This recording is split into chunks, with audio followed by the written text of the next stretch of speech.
Welcome to my no bullshit sword and shield guide for Monster Hunter Wilds. The sword and shield is one of the most versatile weapons in the entire game. It's fast, has tons of mobility, can slice and KO monsters, can block and even use items mid-fight. This weapon is for you if you like to keep it simple and effective. You love dancing around monsters while dealing tons of damage, blocking and dodging the most dangerous attacks with ease, and hate sheathing your weapon just to use items. The downside? Your attack range is low, so you have to stay dangerously close to the monsters at all times. Now, let's dive straight in with our core moves and combos. Your basic triangle or Y attack chain is a fast 4-piece combo which is repeatable. The cool thing is that you can move around seamlessly while you chop the monster. This is amazing for repositioning during the fight. When you press circle or B, you will do a slower but harder hitting 3-hit combo which is stationary. If you hold your directional input while pressing circle or B, you will perform a 3-hit shield bash combo instead, which also does KO and exhaust damage to the monster. Since you're using the shield, it also doesn't deplete your sharpness. You can press triangle and circle or Y and B together during any time of these attacks to perform a round slash attack. But if you press the buttons after the last hit of your combo, you will do a stronger finisher called Spinning Reaper. I would suggest that you always aim for the Spinning Reaper instead of the round slash. You can also hold triangle and circle or Y and B after your attacks to perform a charge chop.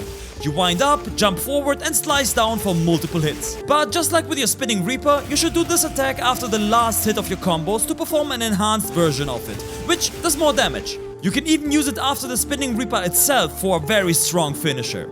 After each attack, we can also hold backwards on our directional input and press circle or B to perform a back hop. It's awesome for dodging monster attacks and even has invincibility frames. You can also do this by holding L2 without having to input an attack before. From here on, we have a few options. If you just keep holding backwards, we will stop and do a rising slash. Releasing circle or B after the back hop, we perform a quick advance slash forward. Holding circle or B after the back hop performs a charge slash. After a small charge, you will jump back to the monster, hit it and jump in the air. While in the air, you can either press triangle or Y for a simple chop attack, triangle and circle or Y and B together for a plunging thrust downwards, slashing down with multiple hits, or circle or B for a shield bash towards the ground, which also does KO damage. The simple jumping slash with triangle is the weakest of them, but it counts towards mounting the monster. The last move we can perform after a backstab is the signature move of the sword and shield, the perfect rush. Press triangle or Y after the back hop and you will jump forward, unleashing a series of slashes at the monster.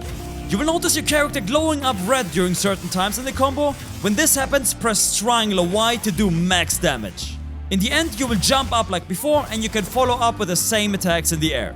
If you don't want to jump up because you're in a bad position, you can cancel the jump by pressing or holding triangle and circle together during the last flash.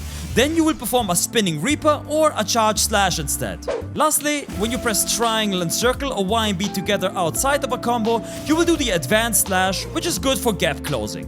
All these attacks can be chained and comboed together and you can always roll out between the combos. This makes the sword and shield gameplay extremely smooth and intuitive. Now let's take a look at our shield. Holding R2 will raise it and you will block incoming attacks. Depending on the attack strength, you will take chip damage and will be knocked back. But if you manage to block right before the hit, you will perform a perfect block, negating all the damage and knockback. After that, you can follow up with a triangle or Y for a counter slash. Also, blocking can lead into the extreme cool looking clash animation. If that happens, spam triangle or Y to push the monster back. Then follow up with strong attacks. Even though your shield is small, it's very effective, so make sure to use it. While blocking, you can also press circle or B to do a guard slash. It's a weak little attack, but you are guarded during the whole time. This results often in perfect blocks without having to time it. If you press triangle or Y instead during your block, you will perform a sliding swipe. This is great for gap closing and dodging because it has invincibility frames. Nope. In the end, you will do a slash towards your directional input. Lastly, you can press the square button while you hold your shield up to use an item while your weapon is drawn. This one is a sword and shield exclusive and is insanely useful. Using bombs, traps or clutch healing items mid-fight is amazing. If you jump off a ledge, you can follow up with the same air attacks like before. Either the jumping slash or the plunging thrust. Jumping down ledges is cool and all, but we can even jump up ledges. Perform either an advanced slash towards a ledge or press circle or B after stepping on it. You will jump in the air and you can do your follow-ups as usual. You can even do a cool wall hop on climbable walls with an advancing slash. When you slide down a ledge, you can press either triangle or circle to perform 2 different jumping attacks, one for height and one for reach. Now let's check out the focus mode, the new mechanic in Monster Hunter Wilds. While holding L2 and pressing R1, you will perform the focus strike vital stab. If you hit a wounded part of the monster, your character will clutch to it. After that you have 2 options. Either you press triangle or Y to perform a quick multi-slash downwards, or you can press B to do an upswing bash in the air with your shield.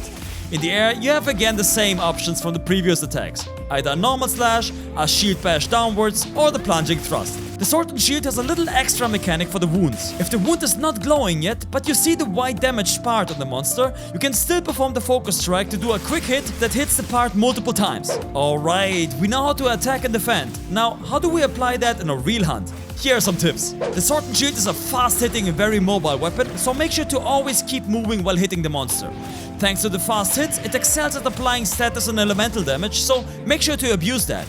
The general playstyle looks like this. You keep hitting the monster with basic attacks while moving around it to dodge attacks. And then when you have a bigger opening, you can either send the spinning reaper into a charged chop or the perfect rush for big damage. Also, since we can use items with a drawn weapon, always make sure to have a useful item pre-selected in your item bar. You never know when your teammates need a clutch life power to heal. And make sure to practice the timing of your perfect block so you can stay offensive all the time. You can and should also make use of the invincibility frames of the back hop and the forward slide attack. If you master these 3 things, you will feel like you're immortal.